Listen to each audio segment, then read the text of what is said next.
जो पुढेकर माझ्यासमोर येतोय तो वैशाली आणि रुपालीशिवाय पुढे जात नाहीये. मला याच्याबद्दल एक ऑब्जेक्शन आहे. ऑब्जेक्शन कसाला? हा रिकाम टेकडेपणा आहे पुण्याचा. कारण पुण्यामध्ये ना कट्टा टाकणे हा जो प्रकार आहे ना, हा प्रकार पेशव्यांच्या काळापासून आहे. तरी तुम्ही काही आता मिस केलेत. मी आता रुपाली वैशाली आत्ताची नावं झाली. पूर्वी डिलाईट नावाची एक कॅफे होती, कॅफे डिलाईट. हो बर. ते विद्रोही तरुणांचं रेस्टॉरंट होतं.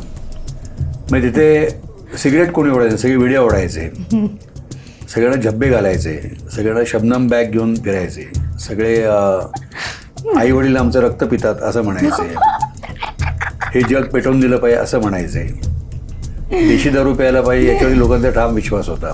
मार्क्स, लेनिन, होचिमिन, चे गवेरा, फिडेल कॅस्ट्रो ही नावं सतत तुमच्या तोंडून यायला पाहिजेत आणि तुम्ही सतत पॉलिटिकल असलं पाहिजे आणि सिस्टीमच्या विरोधामध्ये असलं पाहिजे. असं एक रेस्टॉरंट होतं.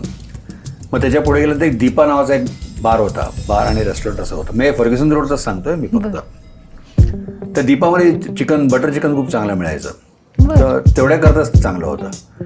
आणि मग रुपाली होतं, मग वैशाली होतं. आणि वैशालीवरती मग आम्ही पडीक म्हणायचो त्याला. आम्ही वैशाली पडीक, रुपाली पडीक. मला एकदा आठवतं मी सकाळी 7:30 वाजल्यापासून रात्री 2 वाजेपर्यंत वैशालीत बसलो होतो.